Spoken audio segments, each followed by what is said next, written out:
of one of the rulers of the Pharisees, and he's having a meal with them.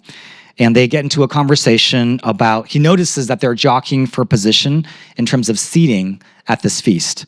And so he tells them in verse 7 that when you're invited to a wedding feast, not to sit down in the place of honor, but to let someone more distinguished be invited by him. And his point is not to be seeking status when it comes to a social event. And then he continues, and in verse 12, he says this. He said also to the man who had invited him, when you give a dinner or a banquet, do not invite your friends or your brothers or your relatives or rich neighbors, lest they also invite you in return and you be repaid.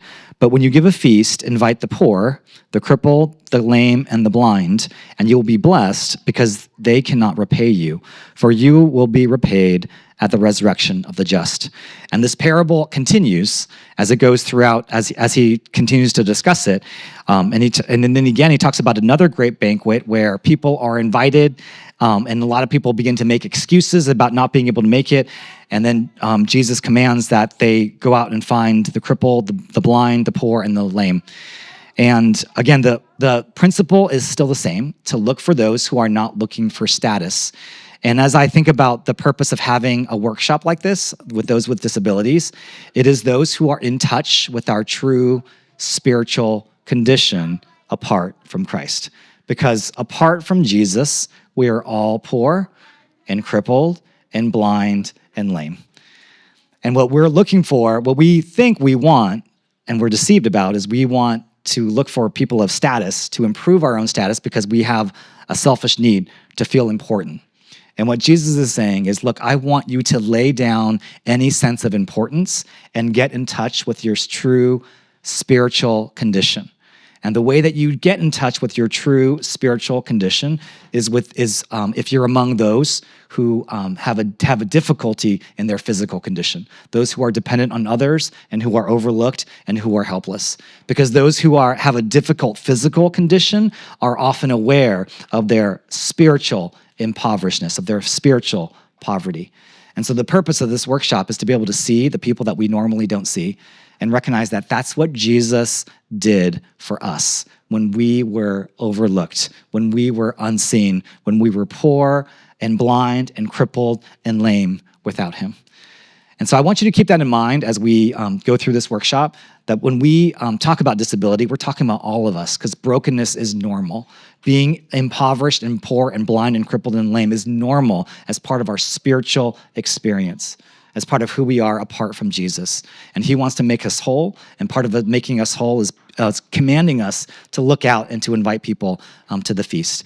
And so with that, could I have Tabitha come on up? Thank you so much for joining this workshop. I am very encouraged to see your guys' heart and interest to know a little bit more about disability and how we as a church can come around people and invite them into the fold of God. And so on the next slide, I just wanted to go through the agenda really quick. Oh, shoot, it's fine, actually. Okay, cool. So I'll be going over a quick disability overview. We'll be kicking it off. I have some of my favorite families that are coming here, and they'll be sitting in these chairs, and they'll talk about their experience with disability. I've known most of them through Johnny and Friends, which is a camp for families affected by disability. And just really excited for you guys to hear straight from the mouths of families who love Jesus and love the church. And then we will be grouping you guys into different groups to go through different rotation stations where you'll learn a little bit more about disability as well. And then we'll come back in here for some closing remarks and action items. What is the mission of the church? If you guys just wanted to shout it out, it's at the end of Matthew, just a hint. We all just went over it. Yes, go and make disciples. Yes, amen, Wes. Thank you. And so I just put up the mission of Quicksilver Church, which is making disciples one conversation at a time. And so this is a disciple-making workshop. And I had mentioned when I talked to a bunch of you guys earlier today in the service, was that there's a problem. And the problem is that families affected by disability are not in our churches. And if they are, they're in very small numbers.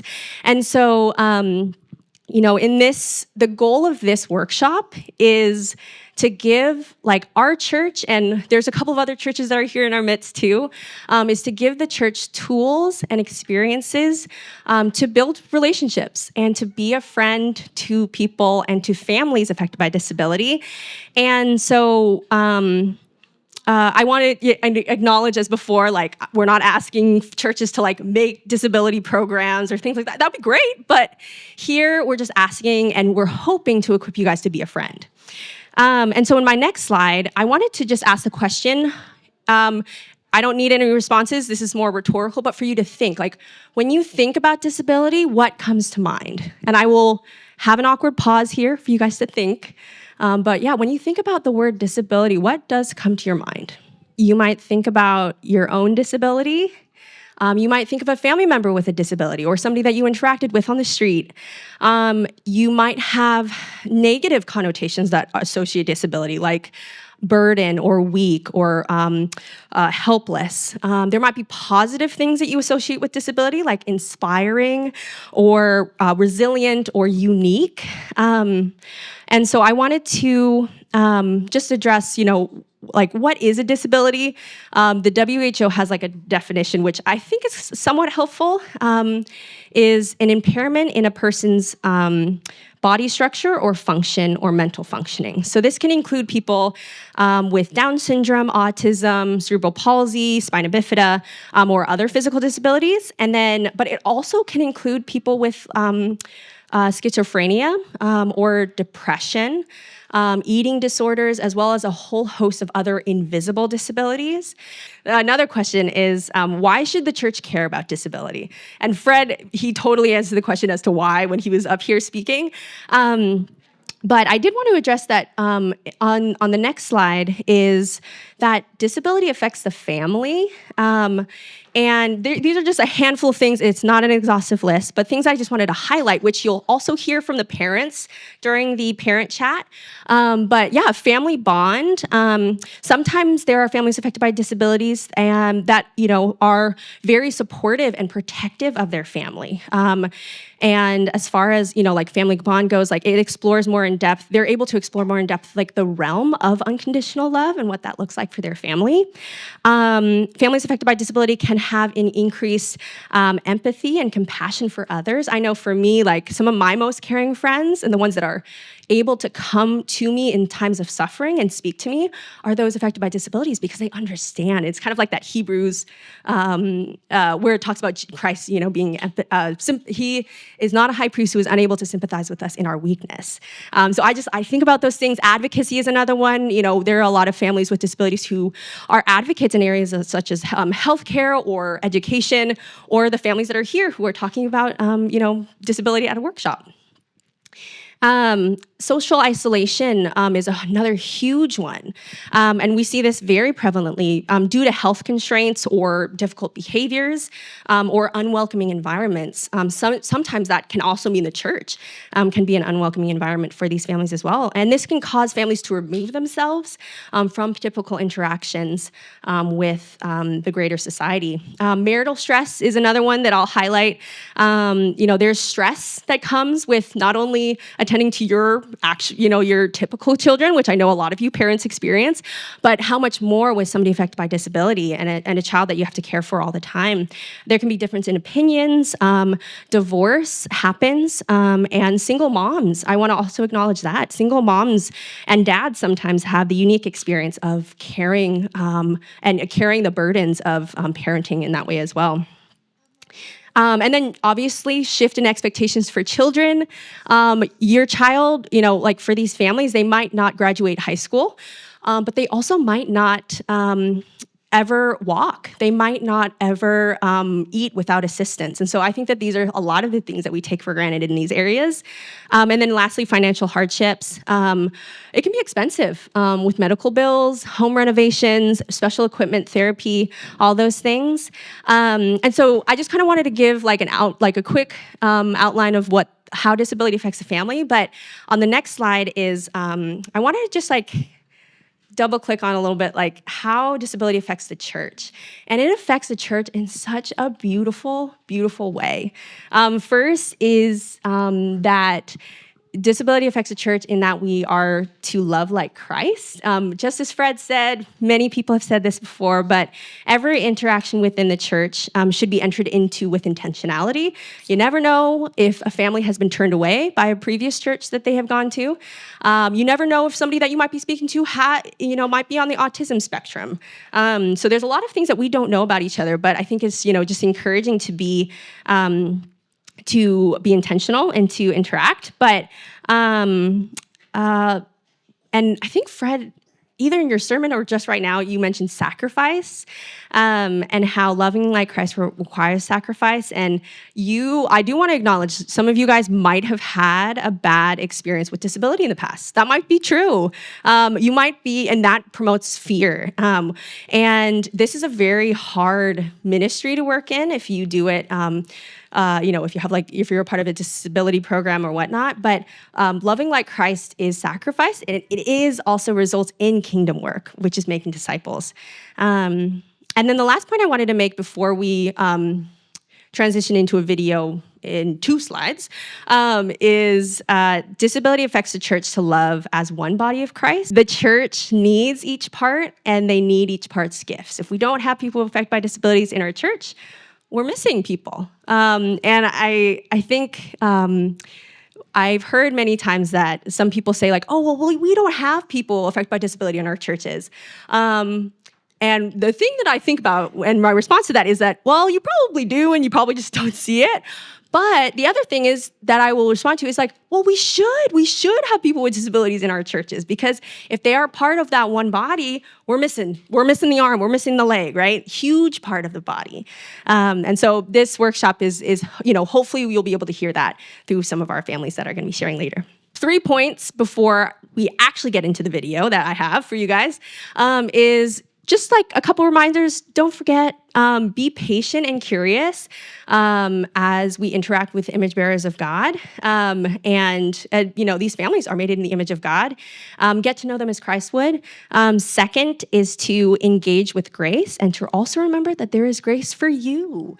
There are a lot of things that we overlook every single day. You're probably overlooking a lot right now, even speaking, as I'm speaking.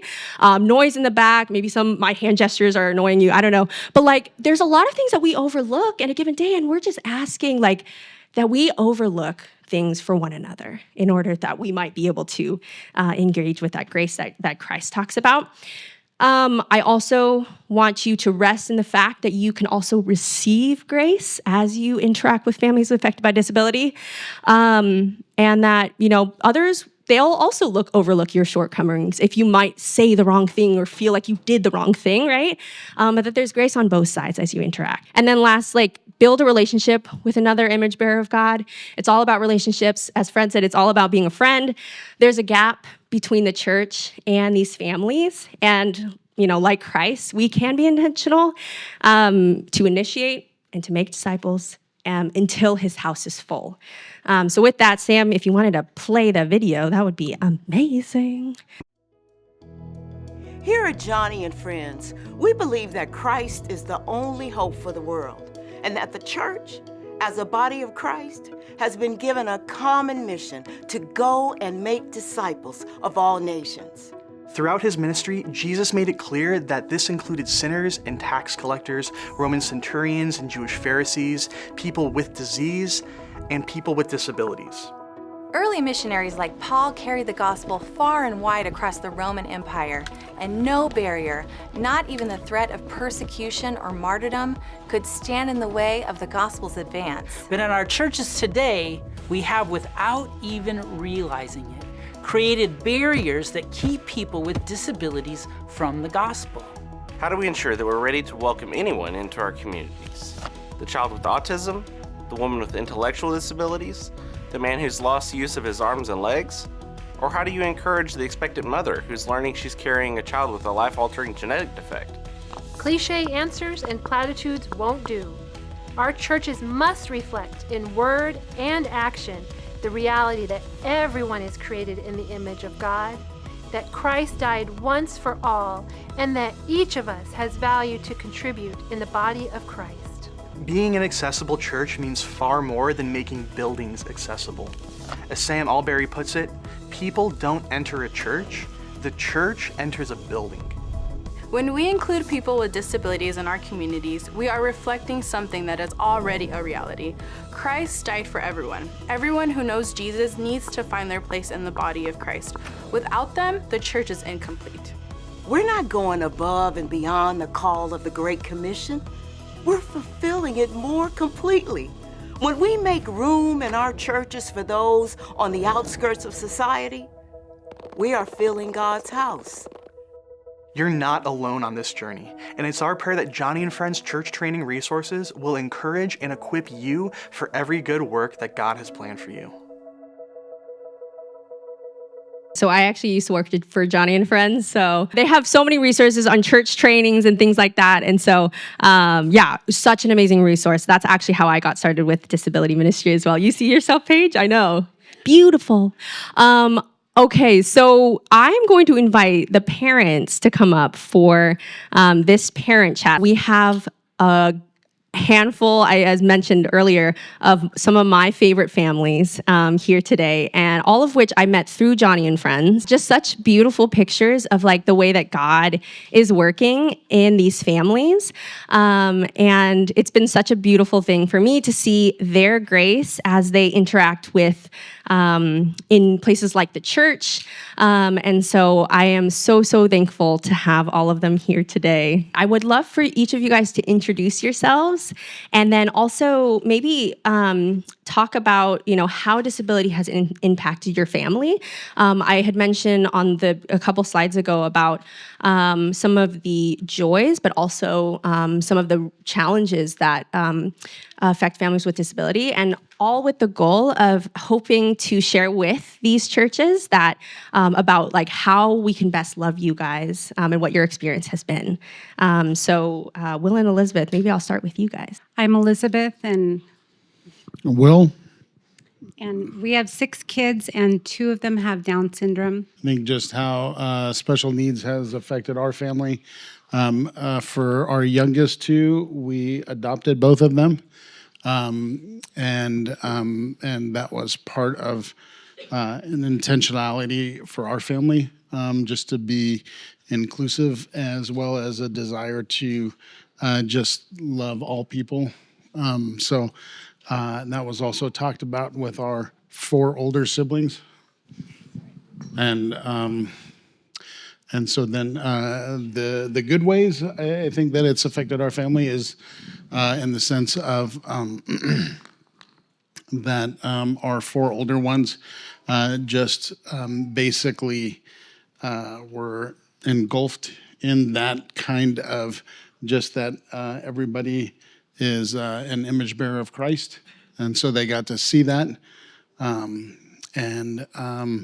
I think just also it slowed our life down a little bit to where we just got to really enjoy the small things, whether that be for charity. She took her first steps when she was like 3.5 or 4. So that was just a big milestone. I'm Liz, and my cutie patootie right there is Paige. She's my younger daughter. Oh. Yes, that is my life. Paige is the prom queen. I'm just, living in her world. I am a single mom, and there's a statistic, I don't know if Tabitha mentioned it, but for families affected by disability, the divorce rate is 85%. And that's pretty high. I have seen friend after friend after friend go through divorce. And so we've got this big gaggle of single moms that we all help and support each other. And, who are your friends, right? The people you have things in common with. So all of my friends are moms who have children with disabilities. I have an older daughter as well. She is married. She lives in San Jose with her husband. And when she was really young, I had to rely on her a lot, but I also tried very hard to make sure that she knew that she was important, that her needs were important. And she made it very clear from a very young age that she would have nothing to do with the disability community. She would never volunteer. She would never work. She wanted nothing to do. She had lived it through. Well, I hear giggles over there. My daughter is a Young Life Capernaum leader. She's a mentor. She volunteers at Every Night to Shine, all of the dances, and she is Paige's respite provider. Hi, thank you all for being here and hearing our stories. I'm Edie, and my husband is on a one-day trip with our twins to Hawaii because they're in a wedding. And how it's impacted us is, say we have a certain amount of margin in our marriage, we have a lot less margin and a lot less mental energy and emotional energy because a lot of our conversation is logistical. Like, what do our teens need right now, practically speaking, and tag teaming, who's going to provide that need? You do this and I'll do that. And it's a lot of mental work when we're providing supports, like how do we support and how much do we support? And then also there's emotional aspects to it because it's helping them navigate through their fears about trying something new, perhaps, or if a situation happens during the day, how do they navigate through their emotions? And then we have to take care of our own emotional world as well. And then I was going to say, in our extended family, there is just one cousin on my husband's side who has acknowledged what we're going through and is able to see what's happening and loves on Nathan and Gabriel in a very authentic way. The rest of our family, I would say the word I would use is denial. So they'll say things like, everything's fine, they're doing great. Also not wanting to be involved, and that occurs when I've asked for a conversation this past year about how to help Nathan and Gabriel transition to college, which I have no idea how to do, and what supports they'll need. I just asked our family, our grandparents, for a conversation, and I was told, I was given a Bible verse, give thanks to God in all situations. So I was like, oh, okay, I don't know what to do with that, I guess. And then it's really painful. I was told by the grandparents, well, we don't actually know them that well. And then I was told what you guys should do is open Roth IRA accounts for them. So I think, yeah. And then the last thing I was going to say is we've also had advice that is not helpful. And so what that looks like is when we decided to homeschool Gabriel and Nathan from kinder to 5th grade, our sibling said, one of our siblings said, oh, that was a bad idea, and we should let them experience the real world and put them in school where they would experience bullying, and that's what the real world is like. And so in my mind, I'm thinking, how does that teach them the skills they need to survive, when that would just create emotional wounds and they would need to go to counseling for the emotional wounds? And anyway, I'll stop there, but I want to share later when I answer question 3. There's a lot of positive things that have happened in our lives, but I wanted to answer the impact question first. I am Diane, and this is my husband, Eddie Kim. And we're one of the sideways families, which is fine because we live sideways all the time anyway. And we have a 22-year-old with level 3 autism and an 18-year-old. And gosh, I think like all the families here, we could talk for days, but Jeremy's the pace car for our family. Yeah, he sets the pace of what we can do, can't do, how fast we're going to do it, how slow we're going to do it, whether it's a factor in our lives at all. And I would also say that having a diagnosis of disability for our family, for our marriage, for us personally in our spiritual lives is both the worst thing that ever happened to us, but because we have a redeeming God, it's also been the best blessing that God has repurposed for our good. So in broad strokes, that's our family. The challenges and the joys, they tend to, because we have a redeeming God and because we believe in Him and His ability to be able to hold us and carry us and always be with us. A lot of the challenges, we actually see a shift in terms of those challenges then becoming great joys because we're able to experience things so much more differently. That, quite frankly, I don't think a lot of the rest of the world can understand. A perfect example is just the ability to see the small victories. When there's a victory, I would say for the most part, it's so easy to kind of take it for granted. But, the first time that our son was able to communicate in some way, shape, or form, and first of all, we're thankful that we have eyes to be able to see it, but then the celebration just is like 100-fold. So, but it's such a pain to even experience just that one thing. So, I would say because of that, we're able to experience God in a much more deeper way. We're able to experience God as we struggle through these things by really seeing how He carries us through it, and He works in even the small things. And it really changes our perspective. We have a typical second son, and it changes the way that we approach our relationship with Him immensely. So I'd say, that I would agree with what my wife said. One of my favorite themes that we had at Johnny and Friends, the camp, that Johnny Erickson Kata came up with was a lighthouse, that theme. And I think that is exactly to what so many of you guys are beckoning to, is like that Christ, God, is the lighthouse, right? During times, tumultuous times, but also, when the seas are calm, and He is Lord over all of those things, and He will continue to guide. So that's so beautiful. Thank you so much for sharing. And so I wanted to ask, what aspects of the typical church, since we're here at a church training, what aspects of the typical church environment are more challenging to navigate for your families, or even other families affected by disability that you guys know as well? Could be things like navigating worship, children's church, anything like that. And maybe we can start on the end here with Eddie and Diane. I would say some of the challenges, and you know what, we were kind of talking about this, how we approach this. I'm going to share from the guy's perspective, because I actually think it's a little bit different. I would say from a husband's perspective, or from a father's perspective, it's really about the protection of our kids. And I don't necessarily mean from a safety perspective. There is the safety aspect for certain, particularly with our kids that have disabilities. But I would say things like our kids being ostracized, or our kids being isolated, or our kids,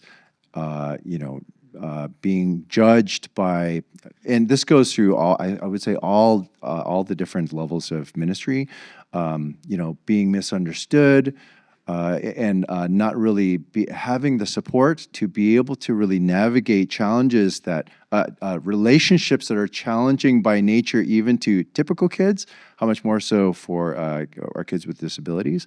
And so I would say the biggest challenge for us is, or at least for me as a dad, is really being able to trust that the church, and also the supports that the people who are supporting our kids are, I guess, adequate to be able to make our kids feel included, make our kids feel loved, and make our kids, and really, I guess, even teaching some of the surrounding kids, or the teenagers, or even adults now, to really know how to communicate, how to accept, and how to really love in a different way. So I would say that's one of the challenges. I would say in terms of the thing that works the best for me, that I've experienced in the church, is when you have the supports that know how to listen. They know how to listen, and Edie kind of mentioned this before, not necessarily be so quick to jump and say, okay, I think this is the best thing for your children. I think just really listening and being empathetic, and just really being loving, compassionate. Compassion. I mean, that compassion is a significant word in my life, where it's not just being empathetic; it's actually suffering with. Right. The root word of compassion is to suffer with, and as special needs support, when it comes to really the people who made the biggest, the churches and the people who made the biggest impact in my life are the people who just really knew how to suffer along with us, because those are the people that we really clung to, and experience God the most. I'll share 3 specific stories just to what it looks like, right? So when our son was younger, and if a church is not intentional about including kids with disabilities, so in our case, our child was autistic, and so, when the other kids are sitting down, on the carpet squares, our kid is not, and he's wandering or whatever the case might be. At one point when we were at a large church, and it was a room of like 60 kids and the disco lights and everything are going, like, our kid would not even go into the room because that was just way too much sensory overload. And so he couldn't even physically go into the building or be included. And even if he got in, because his behavior is weird, the other kids would look at him, what's wrong with him? And, things like that. So that's hard. Now, fast forward, our child is an adult now. He's 22. And if a church is not intentional about teens and adults, I remember one time we had a conversation with our pastor. He's like, well, just bring him to the adult service, in an effort to try to be inclusive and stuff. And it's like, that doesn't really work because, our son will yelp or make noises. Do you want to talk about the time he tried to take advantage of the fact that he knew that we were held hostage at church? He's been obsessed. So Jeremy has been obsessed with this particular museum in Virginia. We are not going to go to this museum in Virginia. And so he knows that when we're at church, we're like, keep it down, don't yelp. But Yeah, so he's incredibly manipulative. He knows that that's the right time to ask, because if we say no, he's going to flip out and he's going to embarrass us. So we're like, okay, we'll talk about it later. museum, We'll talk about it later. Virginia, museum. So it's hard to just bring him in, right? And then a couple other contexts is like, I remember when we started going to a new church and we joined a life group, and like all the other kids, like the parents would meet for Bible study and sharing and stuff, and then all the other kids are playing in the side room. Well, that doesn't really work because our kid usually needs one-on-one supervision or eyes on him at all times. And at one point, it was like a really nice remodeled house, and he flooded their toilet. And it's like, ugh. But we had the spiritual audacity to come back the next week, just counting on grace that we're still welcome here. So Jeremy, he doesn't always wash his hands. We walked into the place and into our host, our life group host house. And the first thing so we're taking off our shoes. It's a nation household, so, you take your shoes off. And the first request when we came in was, hey, can you go wash Jeremy's hands? I'm like, well, why do you want us to wash his hands? Oh, but because he's marking up the walls. Yeah. So In front of everybody. Yeah. We're like, okay. But I'll say the story is redemptive in the end. We quite frankly were like, we're done. We're not going to come back here. It's not worth it. Clearly, they don't understand our challenges. We actually left, but then another couple within our life group, they called us up and they, long story short, basically said, please don't leave.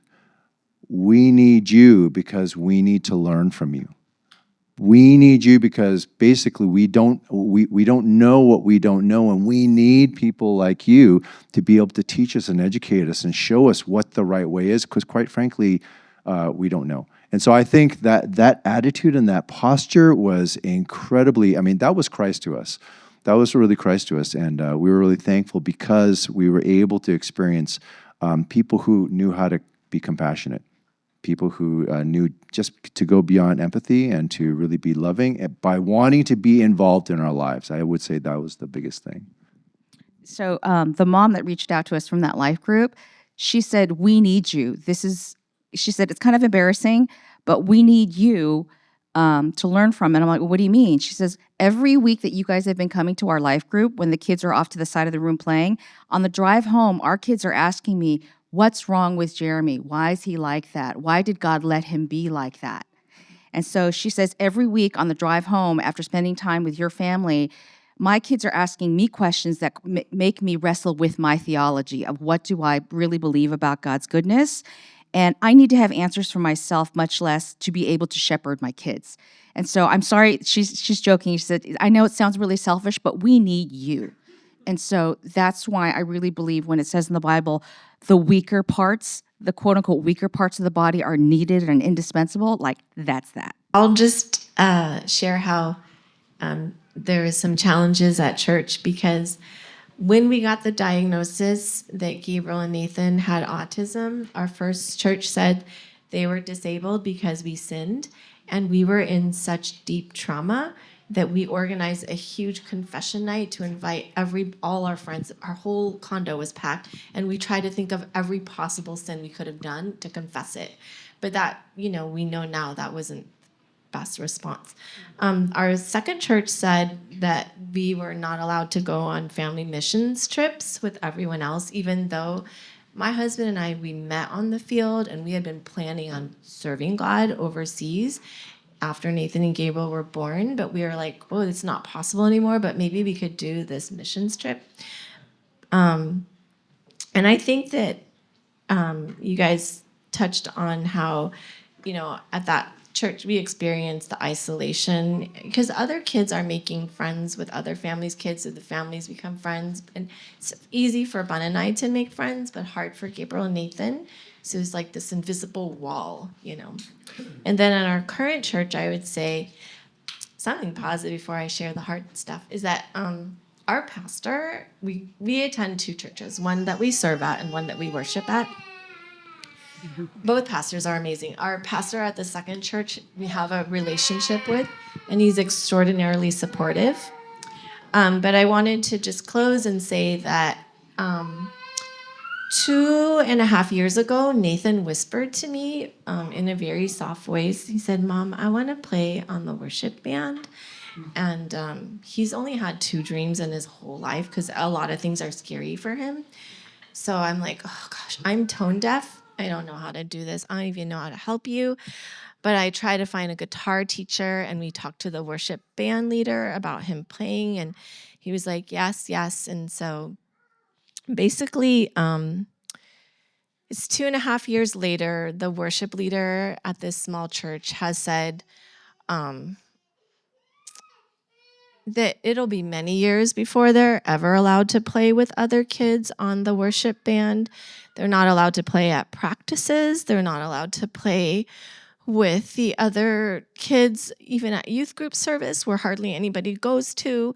So I've been spending my times like just trying to set up a worship band room in our condo and getting rid of furniture and getting a moving truck. So that's been really painful. Yeah. And they're not horrible. They're like actually passable because but it's like they're not ever going to be as fast as someone else is switching their keys, but they sound okay. I haven't been a Christian as long as I think everybody else here on the panel. So we started going to church when Paige was already 6 years old. And kind of the response for, wanting Paige to go to Sunday school was, that I had to go with her. And so here I'm, a brand new Christian. I can't ever go to the service because I've got to go and take care of her in the Sunday school. And it's great that she got to experience it, she and her sister both. Then we moved on to a little bit bigger church where Paige had a buddy to help her. But I don't know if you guys know this about people with Down syndrome. They are ninjas. They are stealth. They are Houdini. Not anymore. I acknowledge that, Paige. So yeah, pretty much every week Paige would be, somewhere. We don't know where. She'd find her way into a closed office and play with toys on the floor in the dark. So there were, definitely some challenges where she and her buddies were usually, 12 and 13-year-old girls. It's wonderful they were willing to do that. But, we really need the grown-ups. We really need the grown-ups' help too, older teenagers and grown-ups' help. Paige, for many years, the church we're at now, she attended the Sunday school, and I was able to send her either with a buddy or I would go and help. But she reached high school age, and they said, she can't come here anymore. But, it was such a good place for her. It was, with the fourth and fifth graders, she fit right in. And yeah, they probably could tell she was older. They, sometimes they'd ask her, can I go to the bathroom? Like thinking she's a grown up. But I was told she had to leave and that maybe I could go take her to the junior high ministry. Well, the junior high pastor wouldn't even answer my emails. I confronted him and just there was just no willingness to even try or learn or ask, how do we make this happen? And so Paige stopped going to Sunday school, and that was kind of a bummer. She comes to big church with me, and she kind of developed a sweet friendship with the pastor who's recently retired. She loves him so much. I don't know what she gets out of it. I know she loves to be in big church with me, but how great would it be if she were able to go to like a high school ministry or, even junior high? And there is a happy ending, and I'll answer that at the next question. But the challenge is like finding a place, being included, being supported, to, your child is welcome to come to Sunday school, but you have to stay with her. That's really tough, especially on a single mom. I don't have a chance to possibly go to church service ever if I have to always go to the Sunday school with my daughter. But there is a happy ending, so I'll share that too. I think what others have shared as well is the same for us. Our two, one in particular is a ninja. That's her trade. To this day. To this day, yes. We outside of church, she likes to escape in the middle of the night out of our home, and then go for walks down the middle of the main street. But we thought that was behind us until Christmas, when it happened twice in like a week. So we've taken other security measures in place. But for us as well, when it comes to church, the hardest aspect, and I think that's the case, on anything, right? We all have our own kind of challenges that we're dealing with in life. And so I think in a lot of cases, the desire of the church is to be a place for everybody, and really a safe place and an inclusive place. So we might not always know what's going on in each other's lives or in our hearts or our own struggles, but it is a place to where we should be able to accept each other. Whether we can communicate verbally, whether that's just grunts or grinding teeth during a worship time, whatever that may be, the hope is that God's doing that work in our hearts to where we can then embrace everybody that comes through that door. And so that's really the Spirit of God, right? Like if we're surrendering to His Spirit in our life, then that's who we're going to be. But if we're not, or if we're protective of ourselves and staying within our own table or in our own circle of friends, then that's where it gets, really divisive, whether it's intentional or not. But the other thing, as far as for parents here, the biggest thing that you can do, like what you guys shared, is that to really shepherd your kids along the way, that every life is critical and important. And that's really by you being a mom and dad as an example. So that's just explaining the difference, the theology that is behind it, and making sure that we have an accurate theology of God's love and His graciousness to each one of us, and that we are each and every one of us image bearers with specific gifts that God's given every single one of us for the body of Christ. And that's without a shadow of a doubt, and that is something that is not in question in whatsoever way. But we have to understand that and believe that. And when we do, then we're able to train up our kids. Like, it doesn't matter if, Charity can't communicate to you. You can still go down and sit next to Charity and say hello. She might, say, go away. She might, share her necklace with you. But whatever the case may be, we're all going to learn along that process, which is going to make the church as a whole just a healthier place that shines forth God's grace and his love and his kindness. That's the biggest thing. When our kids were little, I don't know that they were aware of being part of a group or not, but as they become teenagers and young adults, they notice, especially our son, he's aware that the little, whatever you call, group of boys is not saying, come play with us, come join us. So yeah, teach your kids to go to the ones that are different, and you do it yourself. And that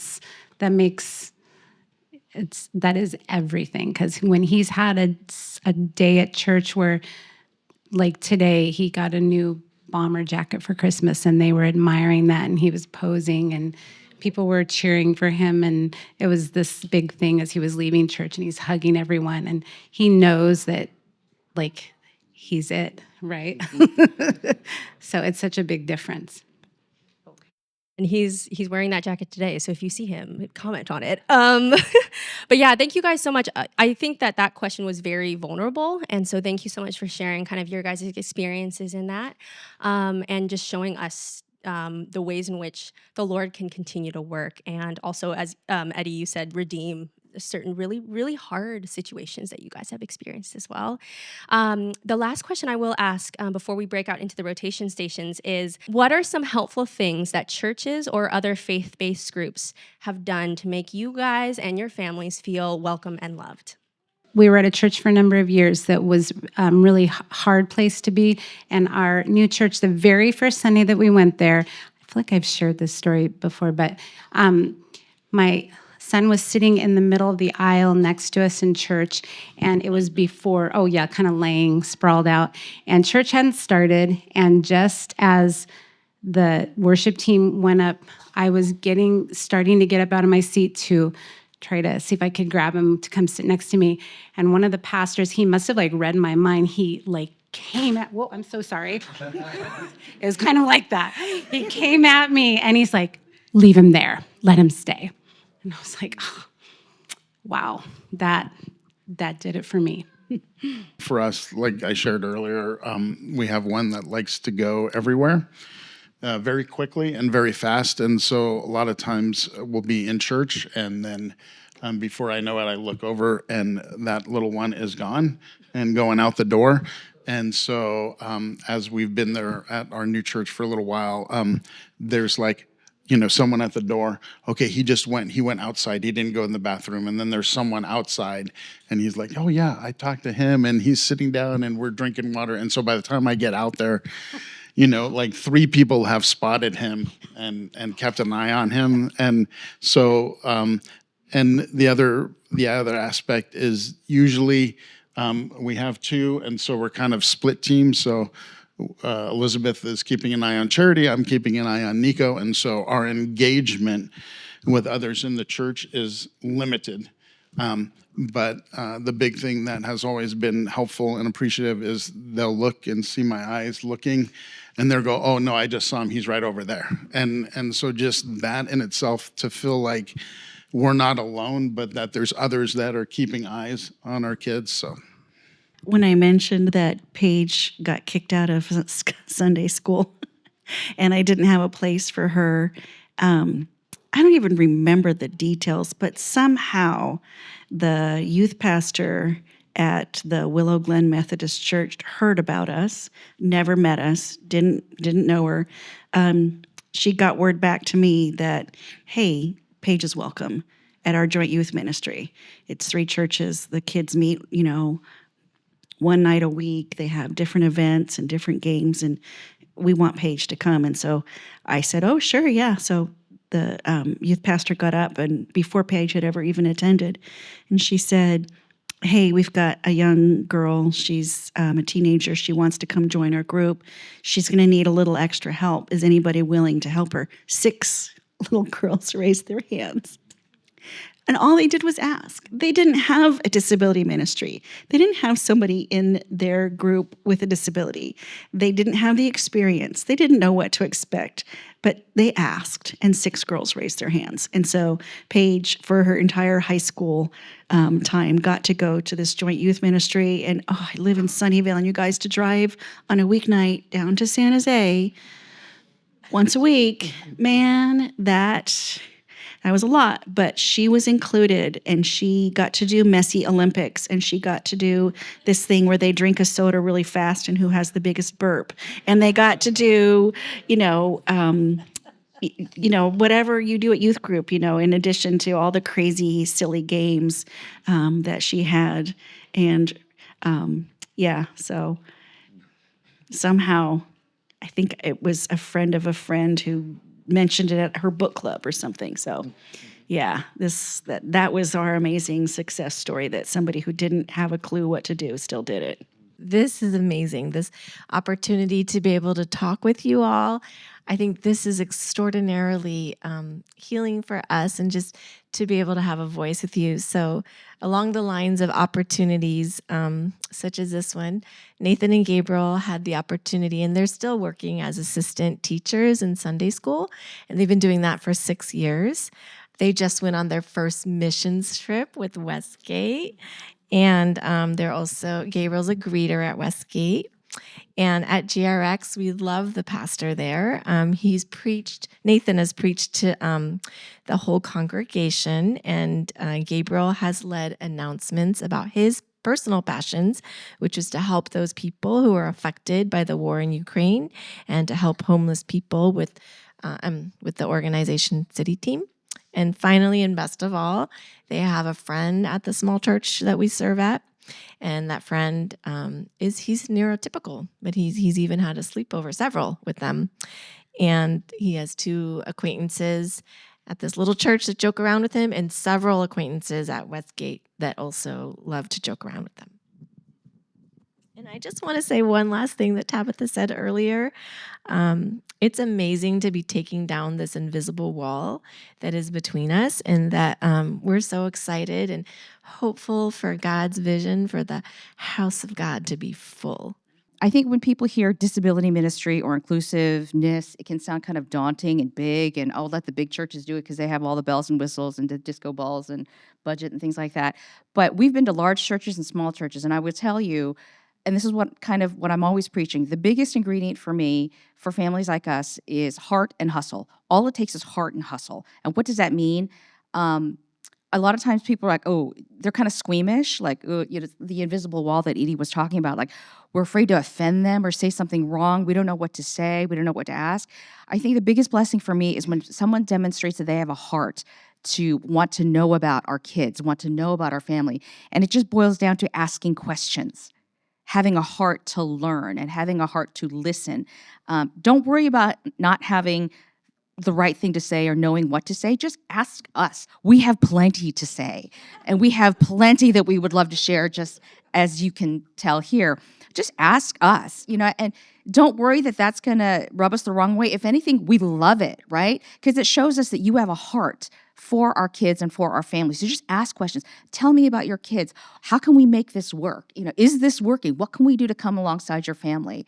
That blesses me. And then once we share with you, doing whatever it takes, the hustle to come up with creative solutions. So yeah, just to me, the most helpful thing is a church, people, individuals, church friends, having a heart, asking questions, leaning in, not away, and then doing whatever it takes to come up with, solutions or accommodations, the heart and hustle. Yeah, so I agree with everything that everybody else said. I would say, first of all, I just looking at this room, Diane and I, and I'm sure all of us actually are constantly in amazement. You guys are rock stars. We're what's the thing you always say? We are. We were drafted. You volunteered. Listed to be here. Yeah, and I think that's amazing. Because we didn't have a choice. I mean, it was brought into our families, but you guys are the ones that are really willing, and you have the heart to really invest in our kids and our families and eventually our adults. So first of all, thank you. And I would say for me, I've been in church leadership. I've served on boards, and let me just be the first to say, special needs disabilities ministry is not easy. It is tough, and nobody gets it right because it's just so complex. And so for me, what I would say in answer to your question, the thing that made me feel the most loved and the most encouraged is above all else making us known, because I love what Edie shared about there being an invisible wall. It really is, both for our children who are affected by disabilities as well as the parents. And the absolute worst thing is I think for the most part, parents will feel like nobody gets us. We're always going to have people who are looking at us and judging us, and that's human nature. But it just takes this room of people or just that one person to ultimately come and say, hey, I see you. To be seen, whether it's us or our kids, I would say is huge. And so from my perspective,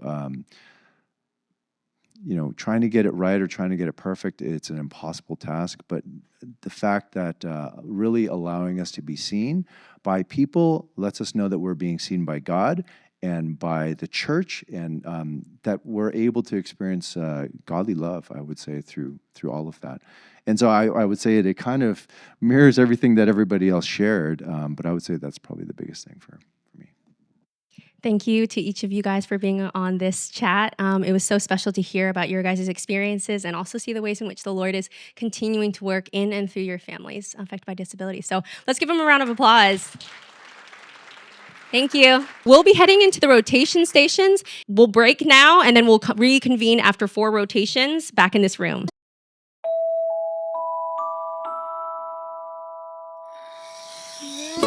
We are all different, and that's wonderful. Some differences are easy to see. Height, hairstyle, eye color, and so on. Other differences can't be seen. Our favorite foods, fears, or special skills. Interestingly, the way we see the world is also different. For instance, what do you see in this drawing? Most people see a duck, but some of you might have seen a rabbit. Whichever you saw, you are correct. This is just a trick drawing to show you that all brains work differently. The brain is your body's computer. It works differently for all of us and controls how you learn. That's why we are all good at different things. How you feel, which is why we all feel different emotions. And how you communicate. Sometimes the brain is connected in such a way it affects senses and how we perceive and read situations and interactions. This is known as autism. Many people have autism, so it's likely you already know someone who is autistic. And for this reason, it's useful to know a little bit about autism. The special wiring inside an autistic brain can sometimes make the person good at tasks we may find difficult, such as mathematics, drawing, or music. It can also do the opposite, and activities we find too easy are incredibly difficult to them, such as making friends. The senses constantly send information to your brain about your surroundings and other people. However, when a person's brain and its senses don't communicate well, the brain can become overwhelmed and confused, affecting how they see the world. Picture yourself walking down the street.